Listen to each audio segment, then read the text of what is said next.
دوسری شب قدر یعنی 23ویں شب قدر کی عبادات کچھ اس طرح ہیں۔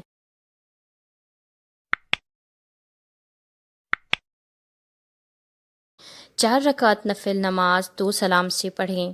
ہر رکعت میں سورہ فاتحہ 1 بار، سورہ اخلاص 3 بار، بعد السلام 80 مرتبہ درود شریف پڑھیں۔ 8 رکعت نماز 4 سلام کے ساتھ پڑھیں۔ ہر رکعت میں سورہ فاتحہ کے بعد سورہ قدر 1 مرتبہ، سورہ اخلاص 1 مرتبہ اور بعد السلام 70 مرتبہ کلمہ تمجید یعنی تیسرا کلمہ پڑھیں اور اپنے گناہوں کی معافی مانگیں۔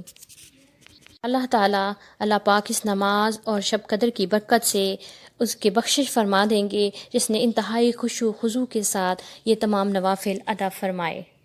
اب بتاتے ہیں کچھ وظائف 23ویں شب کے لیے۔ 23ویں شب کو سورہ یاسین 1 مرتبہ پڑھیں۔ سورہ رحمان 1 مرتبہ پڑھنا بہت ہی افضل ہے۔ اللہ رب العالمین تمام مسلمانوں کے لیے اس ماہ مبارک کو رحمت، مغفرت اور جہنم سے نجات کا ذریعہ بنا دے، آمین۔ انشاءاللہ کل ملاقات ہوگی 25ویں شب کی عبادات کے ساتھ، تب تک کے لیے اللہ نگہبان۔